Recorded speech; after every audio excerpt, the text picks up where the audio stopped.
Pues qué gusto volverlas a ver. Yo he orado mucho por este día, por ustedes, y ya varias de ustedes me han dicho en la semana también cuánto han orado también por este día. Entonces creo que solo nos queda estar quietas y ver cómo va a contestarnos el Señor nuestra oración. Entonces vamos a orar juntas para empezar.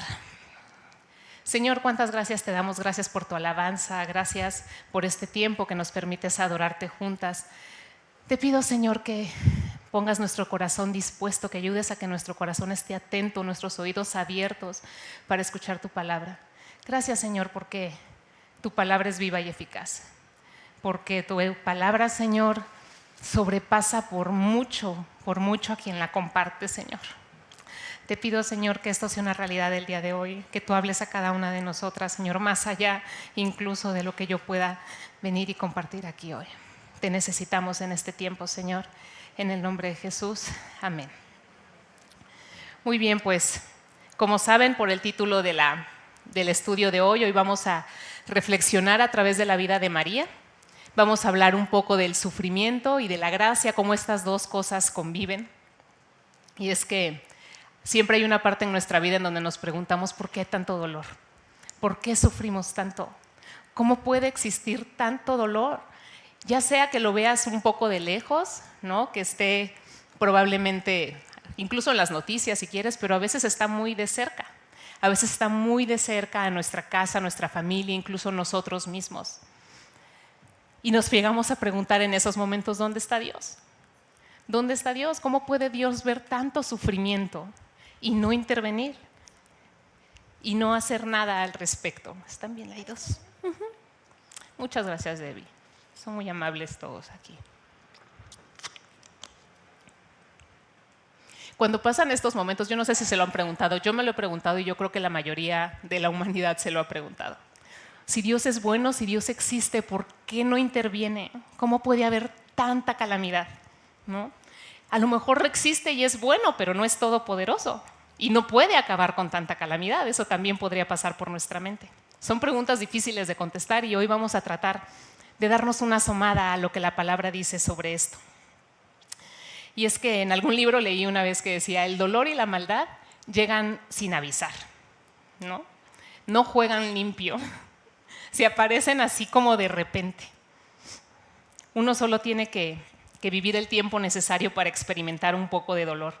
La gente que amamos morirá, nosotras mismas seremos afligidos con algún tipo de dolor, quizá enfermedad. La mediana edad, léase mi edad, trae sus propios enjuagues, ¿no? Sus propias decepciones, frustraciones. El simple paso del tiempo llegamos y decimos, ¿cómo ha pasado tanto tiempo? ¿Cómo ya tengo esta edad y mi vida se ve así? Yo no esperaba que para este momento, para esta edad que tengo, mi vida se viera como la estoy viviendo ahora. Y hay frustración y hay dolor, etcétera. Y decimos, no, bueno, nunca me lo imaginé, ¿cierto? Bueno, en el caso de María, a María sí se le había avisado un poco acerca de lo que su vida iba a implicar y del dolor que ella iba a vivir. Vamos a empezar leyendo Lucas 2:34. Dice Lucas 2:34. Aquí María está presentando a su hijo junto con José en el templo y se encuentra Simeón. Vamos a leerlo. Dice, Simeón los bendijo, a ella y al niño y a José, y dijo a su madre María, he aquí este niño ha sido puesto para la caída y levantamiento de muchos en Israel, y para ser señal de contradicción. Versículo 35. Y una espada traspasará aún tu propia alma, a fin de que sean revelados los pensamientos de muchos corazones. A María se le advirtió un poco de lo que iba a sentir. Le dijeron, va a ser como si una espada, y la palabra espada que se utiliza aquí es una espada larga de doble filo. O sea, podemos imaginarnos que el dolor iba a ser muy profundo. Pero la realidad es que ¿quién puede imaginarse el dolor hasta que no lo vive? Yo puedo decirte a ti, la ansiedad se siente como un vacío inmenso en la boca del estómago. Se siente como si no dejaras de caer, así como, no sé si lo han sentido. Se siente como que el aire no te alcanza. Pero si tú nunca has sentido ansiedad, si nunca has tenido un episodio de ansiedad, no tienes idea de lo que estoy hablando. Puedes imaginarte un poco más o menos cómo es. Pero no es hasta que lo vives que dices, sí es cierto, es un vacío muy profundo. María pudo identificar ese dolor a los pies de la cruz. Vamos a Juan 19.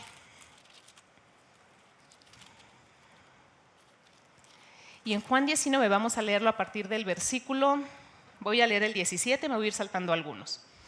Dice Juan 19, 17. Tomaron pues a Jesús y él salió cargando su cruz al sitio llamado el lugar de la calavera, que en hebreo se dice Gólgota, donde le crucificaron, y con él a otros dos, uno al lado del otro y Jesús en medio. Vámonos al versículo 25. Y dice, y junto a la cruz de Jesús estaba su madre y la hermana de su madre, María, la mujer de Cleofas, y María Magdalena. Y cuando Jesús vio a su madre y al discípulo a quien él amaba, que estaban allí cerca, dijo a su madre, mujer, he ahí tu hijo. Después dijo al discípulo, he ahí tu madre. Y desde aquella hora el discípulo la recibió en su propia casa. Este fue el momento al que se estaba refiriendo Simeón. Aquí fue donde María pudo entender lo que se sentía una espada de doble filo traspasando su propia alma. Yo no me puedo imaginar este momento en el que la mirada de María se cruza con la de Jesús. Me rompe el corazón que mires a tu hijo en la cruz crucificado, humillado, desnudado, escupido, latigado, y ella ahí viendo cómo su hijo era juzgado injustamente. Y otra vez María pudo hacerse la pregunta, ¿cómo llegamos aquí? ¿Cómo es que estoy en este lugar? Ayer estábamos, sí, había oposición, lo perseguían, pero la cruz, crucificado como un criminal, ¿qué había hecho Cristo? ¿Cómo llegó María ahí? Vamos a ver cómo llegó María ahí. Vámonos a Lucas, otra vez, y nos vamos a ir a Lucas 1:26. Y dice Lucas 1:26. Y el sexto mes, para ponerlas un poco en contexto, ¿el sexto mes de qué? En los versículos anteriores, el ángel Gabriel le había anunciado a Zacarías que su esposa Elizabeth, quien ya era avanzada de edad, iba a dar a luz a un hijo. Y este hijo iba a ser Juan el Bautista, que iba a ser el que preparara el camino para Jesús. Al sexto mes de este embarazo, estamos aquí en el versículo 26, y al sexto mes, el ángel Gabriel fue enviado por Dios a una ciudad de Galilea llamada Nazaret. Gabriel, me gusta esta parte donde dice Gabriel fue enviado. O sea, Gabriel no se levantó un día, no creo que los ángeles se levanten, pero Gabriel no es que se haya dicho un día, voy a ir ahora. Este es el momento en el que voy a ir con María y voy a ir a darle una visita. Dice que Gabriel fue enviado. No fue una iniciativa de Gabriel, fue una iniciativa de Dios, es una iniciativa divina. En el momento en que Dios dijo, este es el día, hoy es el momento, este es el tiempo, es para ser enviado Gabriel. Y donde dice esto, vamos a Gálatas 4:4.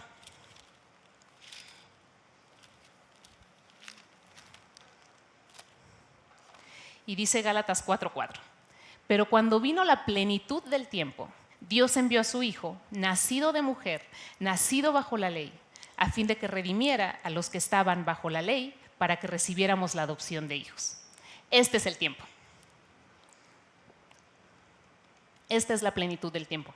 Aquí es donde Dios dijo, este es el momento, sonó la alarma. Como cuando metemos algo al horno, le ponemos el reloj y nos tienen que ser 45 minutos exactos. Y ahí estaba sonando la alarma. Era el momento de sacar el pastel y aquí Jesús dijo, el Señor dijo, este es el momento, voy a enviar a mi hijo nacido de mujer, nacido bajo la ley, para que redima a todos los que están bajo la ley y podamos ser adoptados hijos suyos. ¿Cuándo había empezado a correr este reloj? ¿En qué momento el reloj había empezado a correr? ¿No? Cuando metemos un pastel, lo metemos al horno y ponemos el cronómetro. ¿Cuándo empezó el cronómetro divino? Cuando lo necesitamos nosotros, ¿se acuerdan Génesis 3? Nosotros habíamos sido creadas a la imagen de Dios, habíamos sido no solo creadas a la imagen de Dios, teníamos una capacidad completa para relacionarnos con Dios, teníamos una capacidad completa para entender su voluntad, para relacionarnos entre nosotros, con otros. Pero una cosa que a mí me impacta y digo, ¿cómo será eso? Teníamos la capacidad de percibir la realidad y el mundo como Dios lo veía, porque no había pecado. Así habíamos sido creadas. Pero Adán y Eva cayeron, desobedecieron y todo eso se rompió. Y entonces ahí el Señor promete un Salvador. le dice a Eva, de tu simiente, deberías de morir. Los dos deberían de morir. Pero le hace una promesa. Uno de tus descendientes los va a rescatar. Ahora, ese fue el momento en el que el cronómetro divino empieza a correr. Pero también es el momento en donde el dolor, el sufrimiento, todas las complicaciones, ¿qué tan difíciles son hoy las relaciones para nosotros? Son difíciles, ¿no? Relacionarte con una persona es difícil. Entender a otra persona es difícil. Nuestra relación con Dios también se rompió. Todo eso se rompió. El dolor y el sufrimiento entraron al mundo que Dios había creado. Y desde entonces el reloj empezó a correr. Hasta Gálatas 4:4, la plenitud del tiempo. Ahora tú me puedes decir, bueno, ya, o sea, Adán y Eva. O sea, ¿a mí cómo me pueden culpar de todo esto? ¿O yo por qué tengo que sufrir lo que ellos hicieron? Pero la realidad es que cada vez que tú y yo mentimos, cada vez que escogemos hacer nuestra voluntad, cada vez que decimos, no quiero escuchar lo que Dios tiene que decir, estamos firmando el acuerdo de Adán y Eva. Estamos diciendo, yo estoy de acuerdo contigo. Yo lo hubiera hecho igual o peor. Todos los días, cada vez que vivimos separadas del Señor, estamos diciendo sí, sí a la caída. Y luego nos preguntamos, ¿por qué tanto dolor? Y es como si hay un poema que a mí me gusta mucho, se me hace muy divertido, se llama Hombres Necios y es de Sor Juana Inés de la Cruz. Y hay una frase en ese poema que dice, ¿qué humor puede ser tan raro que el que falto de consejo, él mismo empaña el espejo y luego siente que no esté claro? ¿Qué quiere decir esto? Tú y yo sacamos nuestro espejo de bolsillo, lo empañamos y le hacemos así. Ay, está sucio, no me puedo ver en él. Y dice, ¿qué humor puede ser más raro que ese? Yo misma empañé el espejo y ahora me molesto porque el espejo no es claro. Entonces esa es nuestra primera respuesta. ¿Por qué hay tanto dolor? Porque pecamos, porque tú y yo escogemos no hacer lo que Dios nos ha mandado a hacer, porque caímos, porque hemos perdido la capacidad de ver la realidad como Dios la ve. No podemos distinguir el mundo como Dios dice que es, porque nuestra mente es caída. ¿Qué esperanza podrían tener seres como nosotros, que ni siquiera somos capaces de darnos cuenta de lo que nosotros mismos estamos causando? Pero Dios envió a su Hijo en la plenitud del tiempo, como dice Gálatas 4:4. Y el ángel Gabriel fue enviado por Dios a una ciudad de Galilea llamada Nazaret. Esta ciudad no era muy nada, bastante irrelevante. De hecho, Galilea era una región que era muy menospreciada. Más adelante en los evangelios vemos cómo Natanael dice, ¿qué cosa buena puede salir de Galilea? La crema y nata judía estaba en Judea, en Jerusalén, en donde estaba el templo. Todos los demás podían ser judíos, podían ser piadosos, pero los estudiados en la palabra estaban en Judea, en Jerusalén. Entonces Galilea, bueno, y ahí fue donde el ángel Gabriel es enviado. En realidad incluso piensen en esto, a Zacarías cuando le avisaron que iba a tener un hijo, eso sucedió en Jerusalén. O sea, parecía que tenía más importancia ese anuncio a los ojos humanos que el anuncio que le iban a hacer a María, que sucede en Galilea. Dice versículo 27, estamos otra vez en Lucas 1, versículo 27, dice, fue enviado a una virgen desposada con un hombre que se llamaba José, de los descendientes de David. Entonces aquí nos dan algunos datos de María. María estaba desposada con José y esto nos puede dar una pista acerca de su edad. En los tiempos de María, más o menos las mujeres pasaban por este periodo del matrimonio entre los 14, 15 años, bastante jóvenes. Ahora este es el periodo del compromiso, pero no es el compromiso como nosotros, como sabemos, ¿no? Este compromiso ya era un compromiso formal. Si se deshacía, tenía que intervenir un divorcio, como si estuvieran casados. Solo que todavía no vivían juntos. El matrimonio no había sido consumado, pero era bastante serio ya. Con un hombre que se llamaba José, y aquí Lucas dice de los descendientes de David. O sea, Lucas nos empieza a introducir el cumplimiento de la profecía. A David se le había prometido un pacto con su descendencia y dijeron, uno de tus descendientes se va a sentar en el trono eternamente, ese trono no tendrá fin. Y entonces aquí Lucas nos está diciendo, este era descendiente de David. Entonces nos empieza a dar pistas de hacia dónde vamos y dice, y el nombre de la Virgen era María.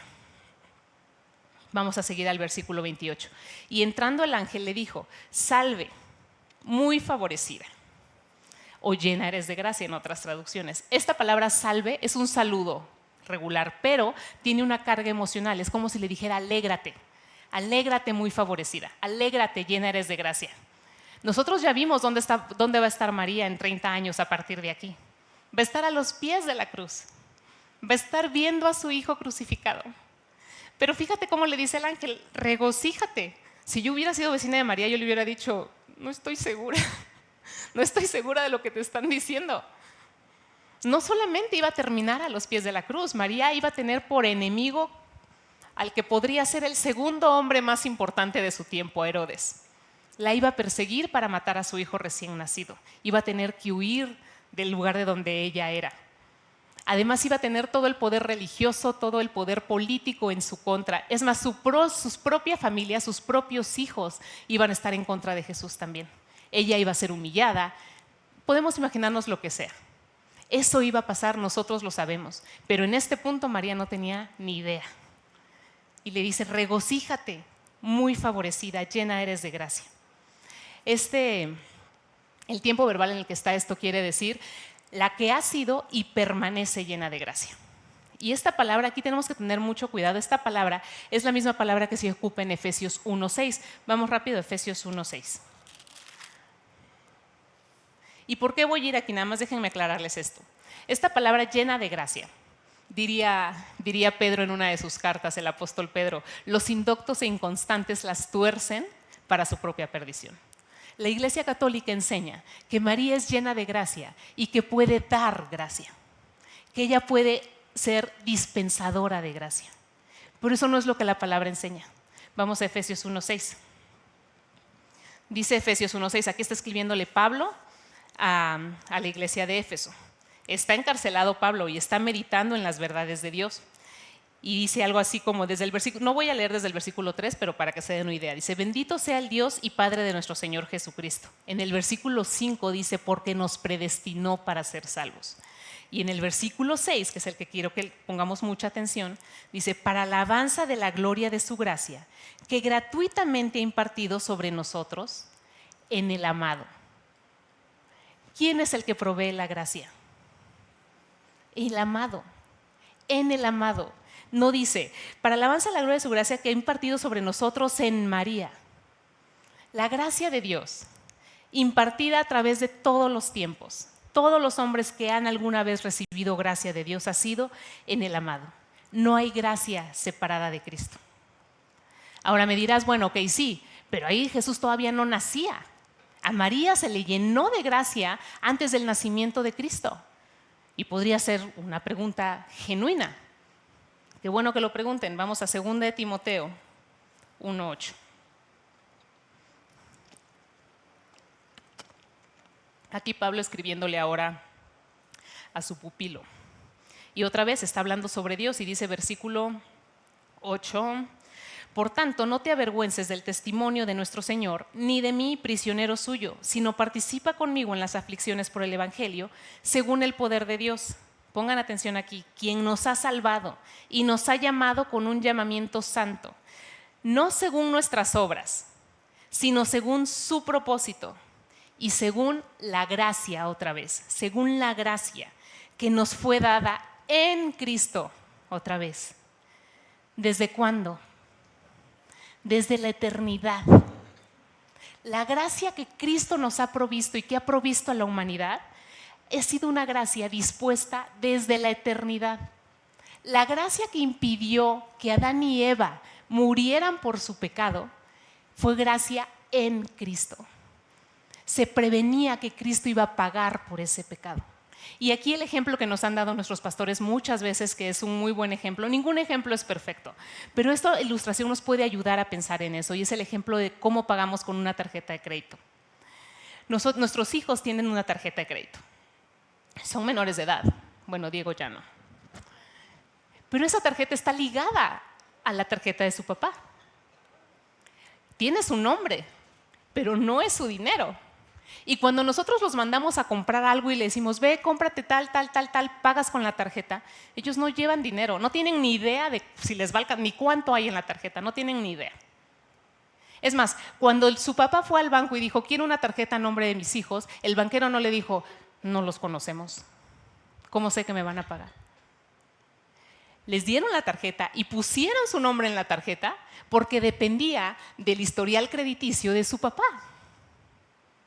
Ahora, cuando ellos van y compran, no están ni pagando en ese momento, ni su papá está pagando. Llega una fecha de corte y entonces, estado de cuenta, gastaron tanto, voy y lo pago. Así más o menos podemos imaginarnos cómo esta gracia desde la eternidad era suficiente para todos esos pecados, pero todavía no llegaba la fecha de pago.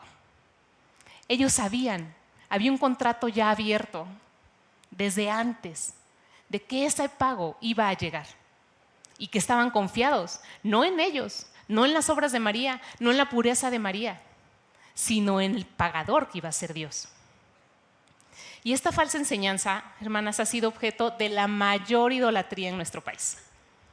Vamos a ver incluso cómo Dios condena esa idolatría en Isaías, capítulo 44. Fíjense, dicen, vamos a leer Isaías 44, versículos 9. Los que dan forma a un ídolo, todos ellos son nada, y sus cosas más preciadas de nada sirven. Aún sus propios testigos no ven ni entienden, por eso serán avergonzados. Voy a saltarme al versículo 19. Ninguno reflexiona. Me encanta cuando el Señor nos quiere sacudir el entendimiento. No te dice, no lo hagas porque es malo, a mí me desagrada, punto. Se reflexiona, piensa. Ninguno reflexiona. No tienen conocimiento ni inteligencia para decir, he quemado la mitad en el fuego, se está refiriendo aquí a la madera con la que hacen los ídolos. He quemado la mitad en el fuego y también he cocido pan sobre sus brasas, he asado carne y le he comido, y del resto haré una abominación. Versículo, sigo aquí, perdónenme. Me postraré ante un pedazo de madera. Se empieza la frase diciendo, reflexiona. ¿Te vas a postrar un pedazo de madera que tú construiste? Versículo 20, se alimenta de cenizas. El corazón engañado le ha extraviado. Asimismo no se puede librar ni decir, ¿no es mentira lo que tengo en mi diestra? ¿No es una mentira este ídolo? El Señor condena esta práctica idolátrica. Y es una tristeza que una vida como la de esta mujer, María, haya terminado así. Hay mucho que aprender sobre María, pero otra vez, no torzamos las Escrituras, porque no es lo que enseña. La misma María, igual que tú y yo, necesitábamos un Salvador. Ella necesitaba gracia. La gracia es un favor inmerecido. Si no era pecadora, ¿para qué necesitaba gracia?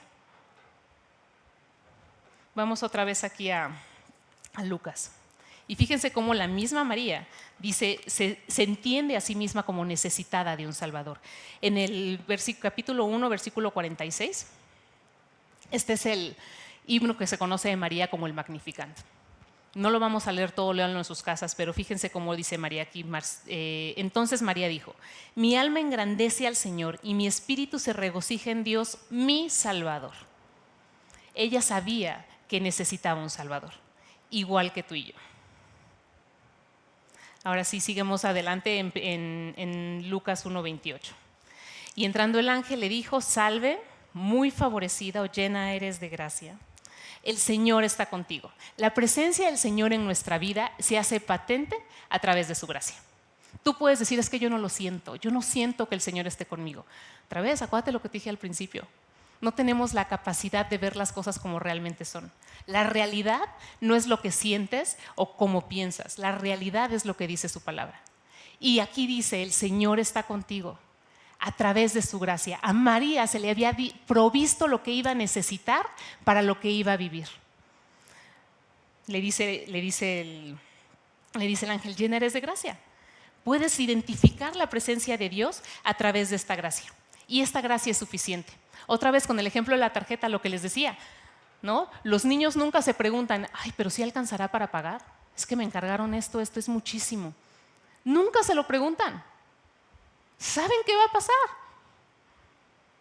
Igualmente la gracia de Dios no nos ha fallado.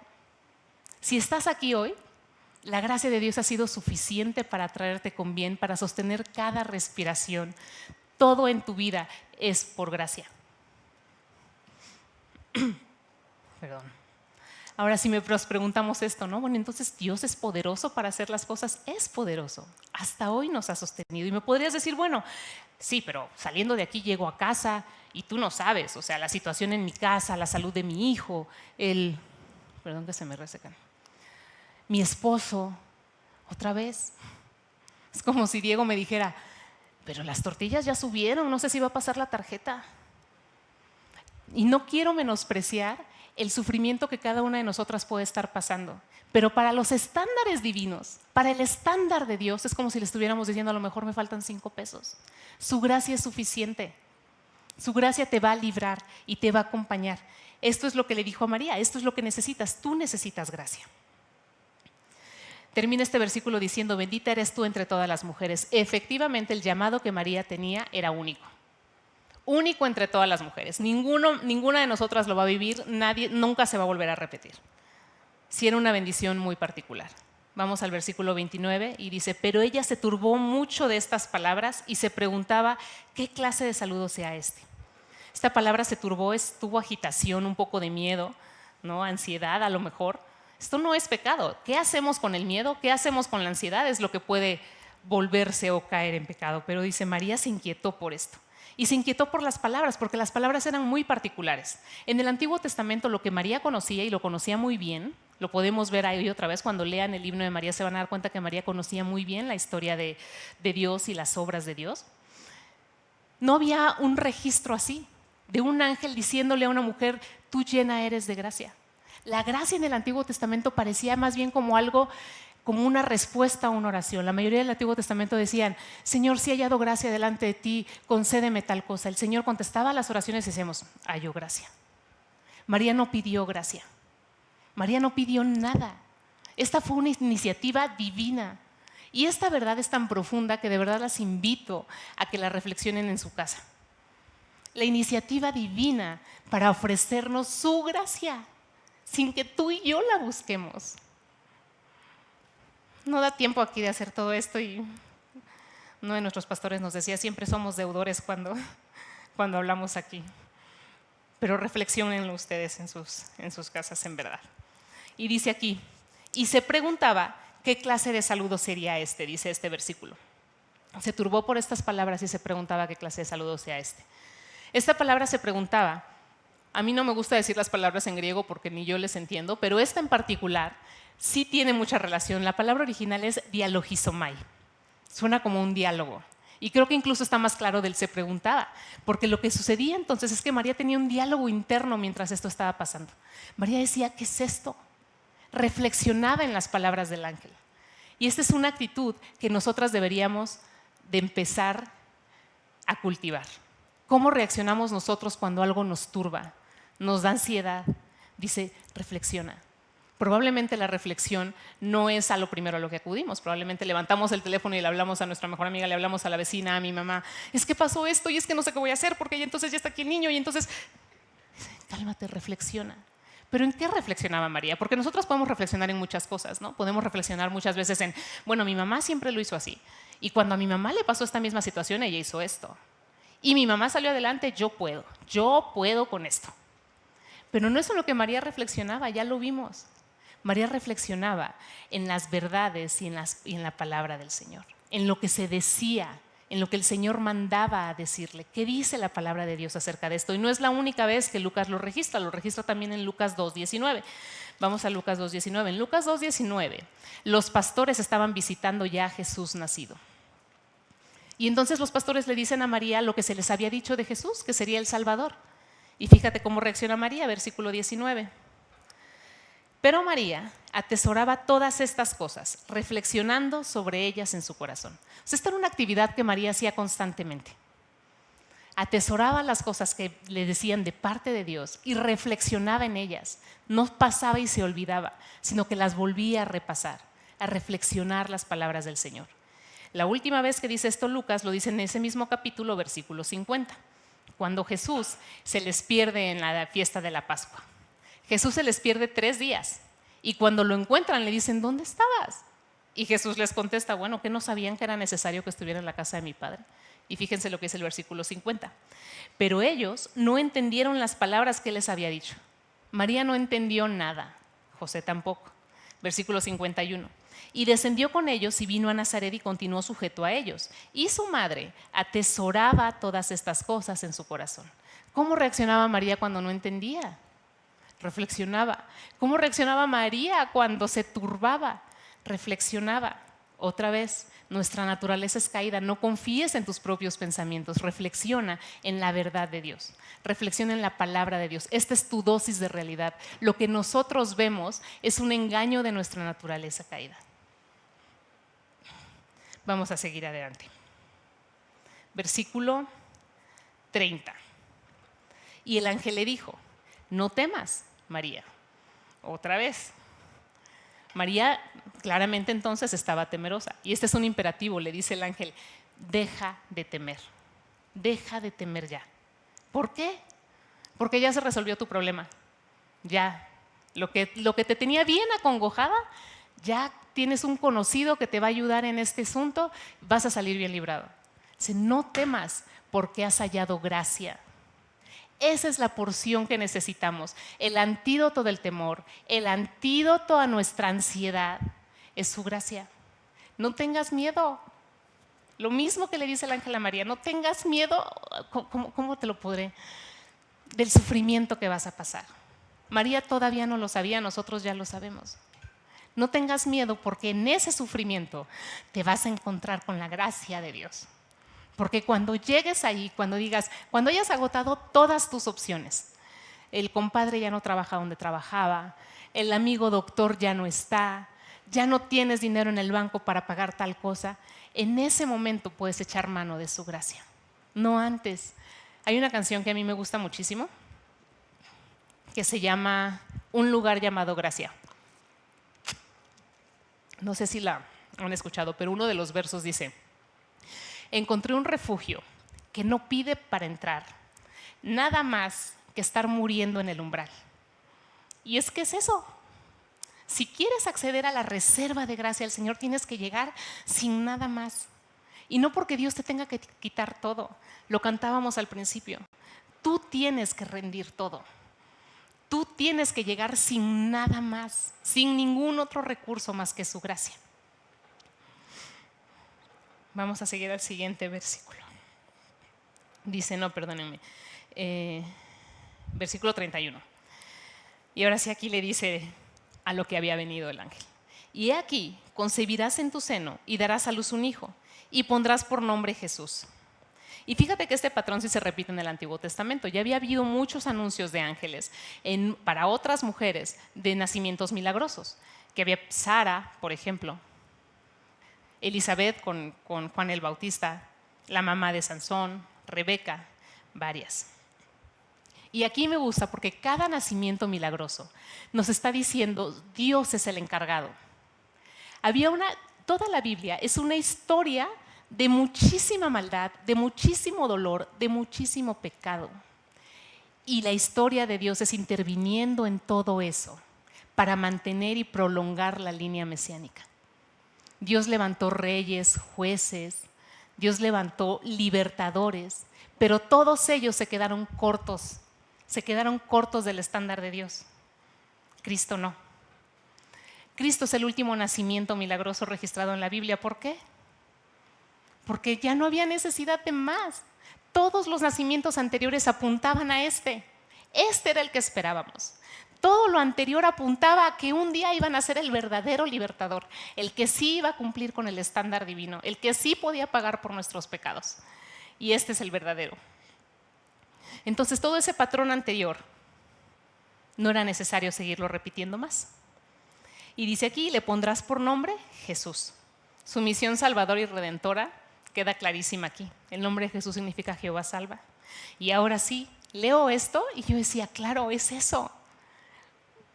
El Antiguo Testamento, Isaías sobre todo, muchas veces repite: regocíjate tierra, el Señor ha redimido a su pueblo.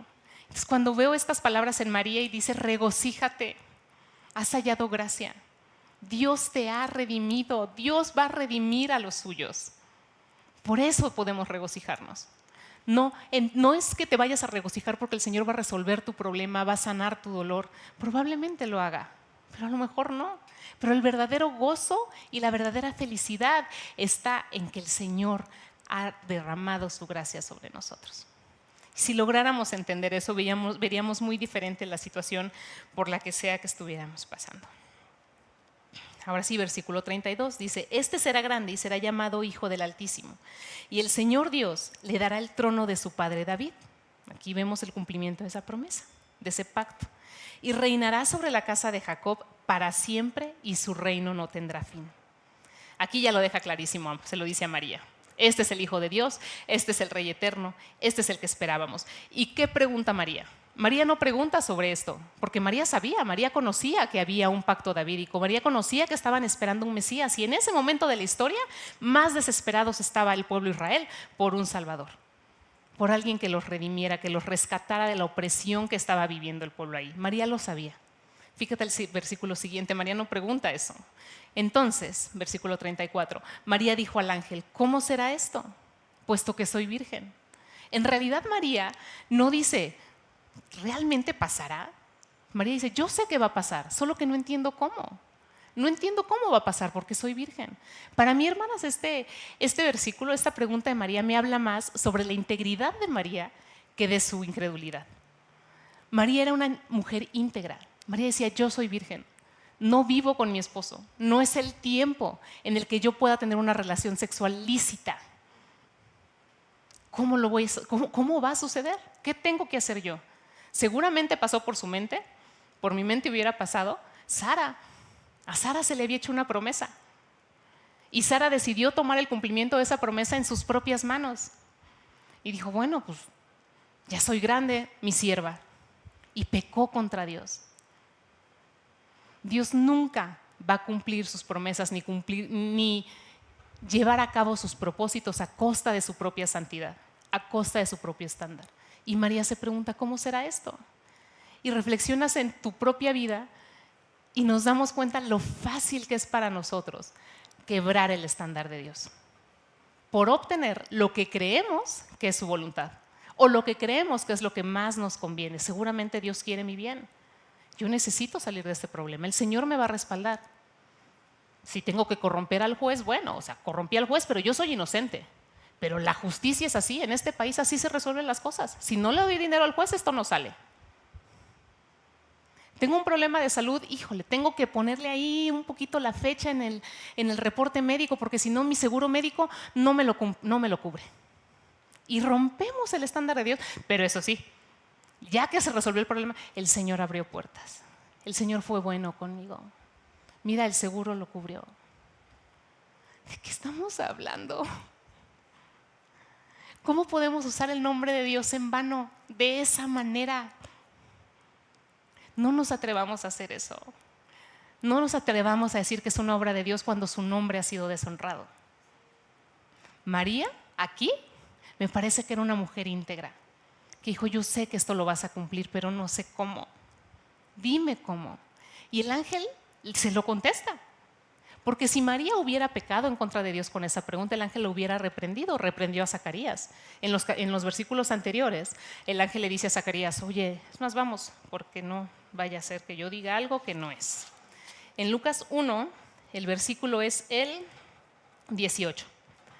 Entonces Zacarías, cuando a Zacarías ya se le dice, entonces Zacarías le dijo al ángel, ¿cómo podré saber esto? ¿Cómo podré saber esto? No cómo lo vas a hacer. ¿Cómo lo podré saber? Y pues como que el ángel le digo, pues si te lo estoy diciendo. Si yo les digo, abajo hay café, ¿cómo sabré que hay café? Pues si te estoy diciendo que hay, es porque hay. Y dice, porque yo soy anciano y mi mujer es de edad avanzada. Versículo 19, respondiendo el ángel le dijo, yo soy Gabriel, estoy en la presencia de Dios y he sido enviado para hablarte. O sea, Gabriel tiene que sacar sus credenciales, porque Zacarías no le cree. Mira, yo soy Gabriel, estoy en su presencia. Te estoy diciendo esto porque es verdad. Con María no tuvo que hacer eso. Fíjate, sigo en el versículo 20. Y aquí te quedarás mudo y no podrás hablar hasta el día que todo esto acontezca, por cuanto no creíste mis palabras, las cuales se cumplirán a su debido tiempo. Zacarías fue incrédulo, María no. Esta conversación no la tuvo por qué tener con María. Vamos aquí. Vámonos otra vez a Lucas 1, 35. Y entonces el ángel le contesta a María. Respondió el ángel y le dijo, el Espíritu Santo vendrá sobre ti y el poder del Altísimo te cubrirá con su sombra. Por tanto, el santo niño que nacerá será llamado Hijo de Dios. O sea, este no era un nacimiento milagroso como los demás nacimientos milagrosos. Este no incluía a un hombre. Este era el Espíritu Santo, con su poder creador, creando vida en el vientre de María. Por eso dice aquí, por eso será llamado Hijo de Dios. No es hijo de José. Él es hijo de Dios y en él hay una nueva descendencia. Ahora tú ya puedes llamarte hija de Dios a través de Cristo. Pasar de ser hija de Adán, con toda la genealogía que quieras hasta llegar a Adán, a pasar a ser hija de Dios. Qué maravilla es esta promesa también para llevárnosla a reflexionar. Y encima de todo, el ángel le ofrece una prueba a María que María no había pedido, versículo 36. Y le dice, he aquí tu pariente Elizabeth, en su vejez, también ha concebido un hijo. Y este es el 6º mes para ella, la que llamaban estéril. Porque ninguna cosa será imposible para Dios. Si entendiéramos también esta verdad, que ninguna cosa es imposible para Dios. Esta verdad era una verdad que María iba a necesitar recordar al paso de sus días, en todos sus años. ¿Sabes quién más recordó esta verdad en un momento de muchísima aflicción? Vamos a Marcos 14.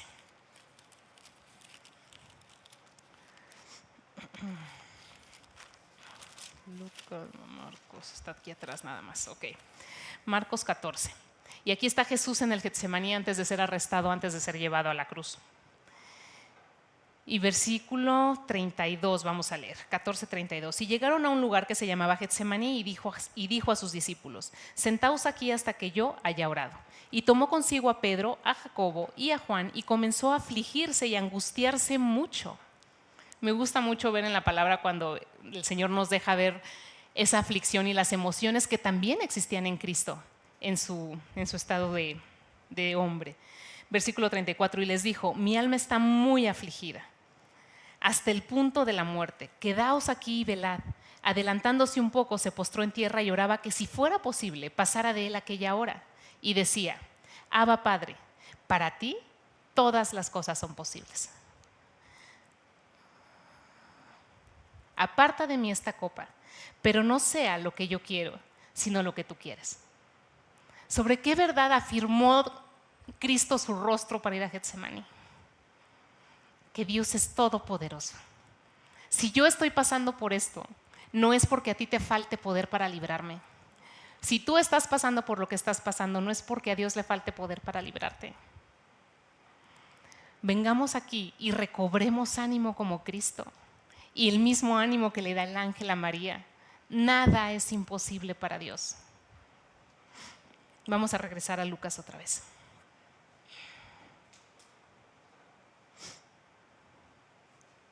Nuestra única verdadera necesidad, nuestra provisión más importante para navegar el sufrimiento y navegar en este mundo caído con todas las consecuencias que esto ha conllevado en nuestra vida, es la gracia del Señor. Vamos a leer el versículo 38. Entonces María dijo, he aquí la sierva del Señor.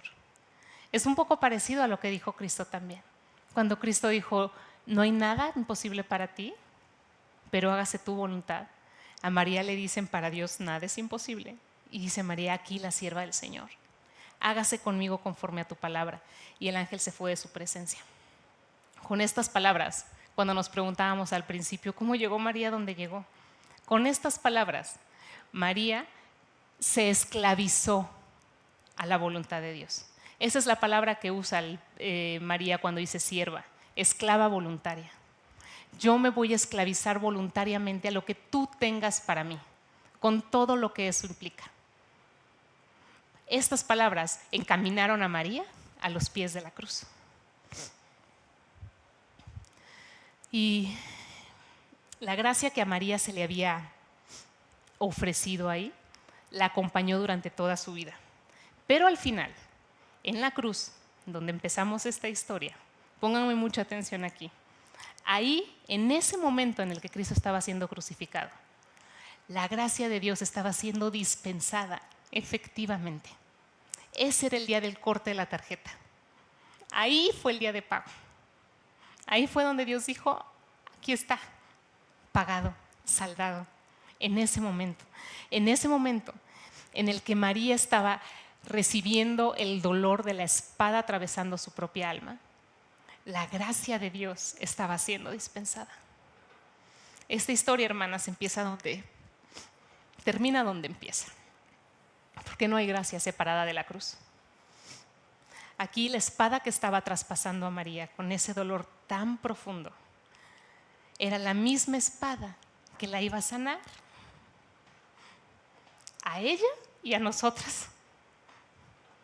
Esa es la espada que trajo la gracia para María, para todos antes de María y para nosotros. No tengamos miedo de verdad de deshacernos de todas las herramientas que tenemos para enfrentar el dolor y el sufrimiento que viene, o el que ha venido. A lo mejor es un sufrimiento pasado que no hemos podido superar, que nos esclaviza, que decimos, es que si no hubiera pasado esto, es que si esto hubiera sido diferente, es que si no me hubiera casado, o si me hubiera casado, esto hubiera sido diferente. En ese lugar de mucho dolor para ti, puedes encontrarte con su gracia, pero necesitas llegar sin nada. Necesitas agotar todo lo que crees que tienes, porque a veces decimos, no, yo ya me rendí, pero sigues confiando en algo. No, bueno, pero bueno, mal que bien, ahí está. Todo es gracia, todo es la gracia del Señor. Vamos a terminar en Juan 19, donde empezamos. Vamos al versículo 28.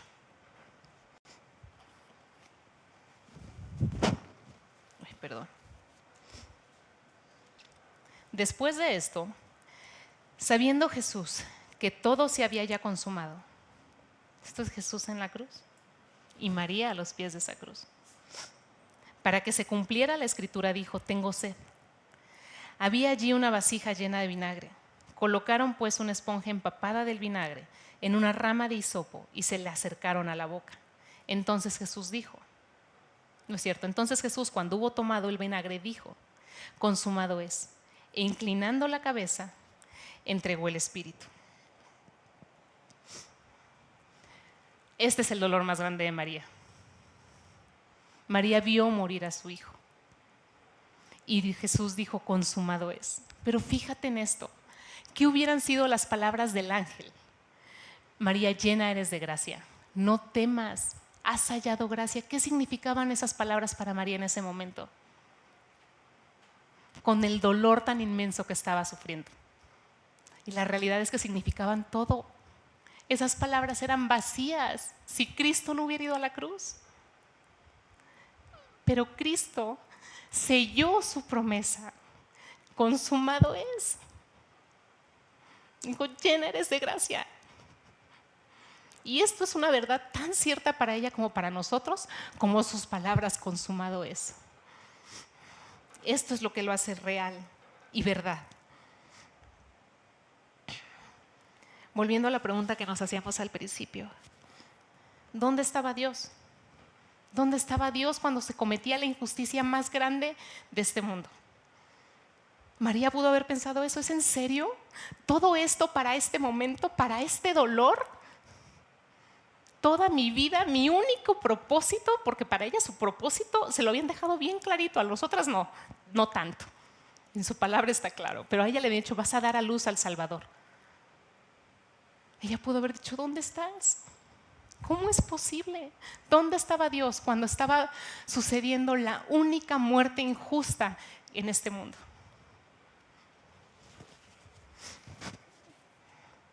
Dios estaba en la cruz, ¿no? Dios no está lejos de tu dolor. Dios entiende tu dolor. No solo lo entiende, Dios se hizo hombre para entrar a este mundo, a vivir todas sus consecuencias de la caída que cometimos nosotros, no Él. A sufrir, a ser humillado, experimentó dolor, experimentó abandono, para acabar con el sufrimiento y con el dolor desde adentro, desde su causa raíz, que es el pecado. Esa es la razón del sufrimiento. ¿Qué hace Dios con el dolor? ¿Qué hace Dios con el sufrimiento? Viene a sufrirlo por ti, porque entonces hoy puede prometerte, esto se va a acabar. El dolor un día va a terminar. Un día va a haber cielos nuevos y tierra nueva. Un día cada lágrima que lloraste va a ser enjugada por Dios. solamente porque Cristo decidió por sí mismo venir y dar su vida. Selló la gracia que tú y yo recibimos con consumado es.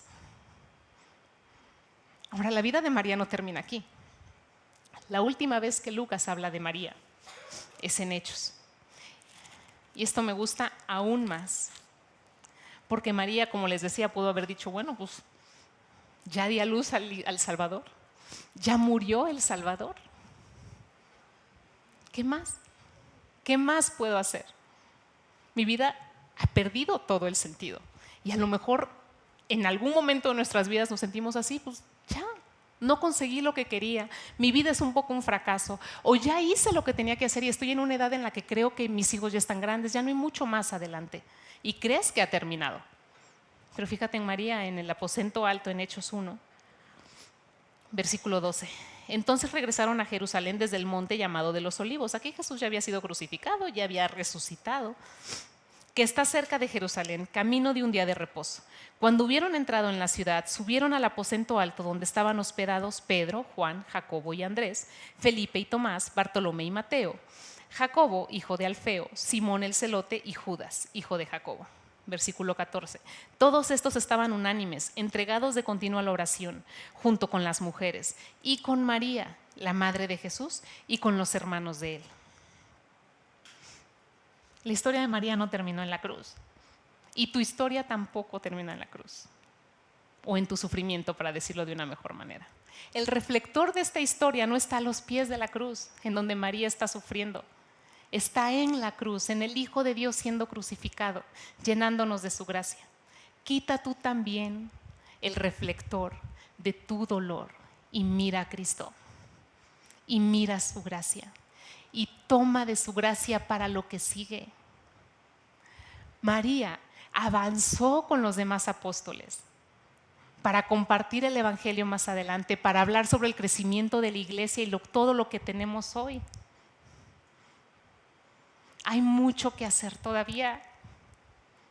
Hay un montón de gente a la que le tenemos que predicar esta verdad.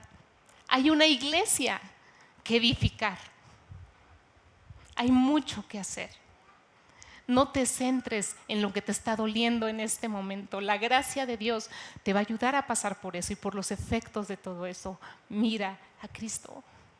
Y podemos decir juntas lo que el ángel le dijo a María.